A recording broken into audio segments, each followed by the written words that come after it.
Ikuzo. Just as I was starting to get tired of some of the comics, in came the Fantastic Four and Spider-Man, whereas the DC books at the time period were meant for 8 to 12-year-olds. The Marvel books started at probably 13 or 14 and up. Yeah. DC moved as well, but by that point, Marvel had already made its debut, and those were written more closer for my age at the time. So I really loved them as well. Um, I read all the different types of comics. It didn't matter to me if it was a superhero or Casper the Friendly Ghost or Archie comics. I read them if it was done in comic book form, and just loved that stuff. Um, and after a while, times changed, as you said, and it was the new books that were coming in were now more adult, and now I was an adult. So again, the comics sort of aged with me, so I was able to enjoy Uh-huh. every decade or so of comics. Yeah.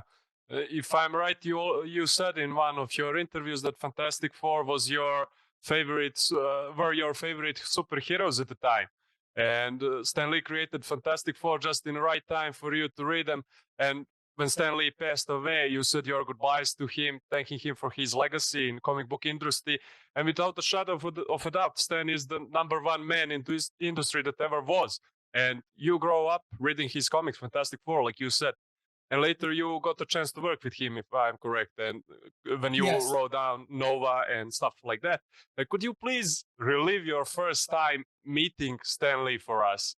How was it to work with him? First of all, Stan Stan is a very outgoing, very friendly, and very smart guy, and really talented. I got to work with him. I was the editor in chief at Marvel, so I got to work with him with just the two of us in a room.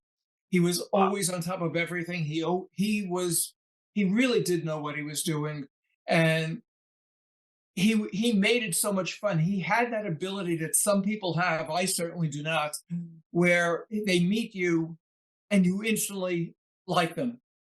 Mhm. They're funny, they're nice, they're all of that. And Stan was that type of person. Really liked him. Every time as an editor, I needed some advice, I would ask him, and he had the answer immediately, and it was always the correct one. And his writing was great. Yeah. People look at it now, 50 years after Fantastic Four debuted. Of course, the writing has changed. So have we. We're now 50, 60 years older.